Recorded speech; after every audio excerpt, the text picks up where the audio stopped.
বালুরঘাট পুরসভা চেক জালিয়াতি কাণ্ডে উদ্ধার 14.40 লক্ষ টাকা। তদন্তে জোর দিল পুলিশ। চাঞ্চল্যকর চেক জালিয়াতি কাণ্ডে অবশেষে খোয়া যাওয়া 14,40,000 টাকা উদ্ধার করল বালুরঘাট পুরসভা।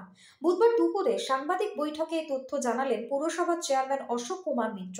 তিনি জানান, মঙ্গলবারই পুরসভার ব্যাংক অ্যাকাউন্টে পুরো টাকা জমা হয়েছে। চেয়ারম্যান অশোক কুমার মিত্র বলেন, জালিয়াতির ঘটনায় ইতিমধ্যেই 3 জনকে গ্রেপ্তার করা হয়েছে। তবে এই ঘটনায় আরও কেউ জড়িত রয়েছে কিনা তা নিয়ে তদন্ত চালাচ্ছে পুলিশ। আমরা বিষয়টি নিয়ে সম্পূর্ণ সহযোগিতা করছি এবং অপরাধীদের উপযুক্ত শাস্তি নিশ্চিত করব।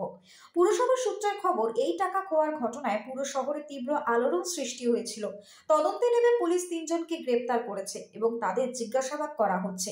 চেয়ারম্যান আশ্বস্ত করেছেন যে প্রশাসন কঠোর ব্যবস্থা নিচ্ছে এবং ভবিষ্যতে এই ধরনের ঘটনা প্রতিহত করবার জন্য প্রয়োজনীয় পদক্ষেপ নেওয়া হবে। এদিকে এই জালিয়াতি কাণ্ড নিয়ে শহরের সাধারণ মানুষের মধ্যে ক্ষোভ এবং উদ্বেগ বাড়ছে।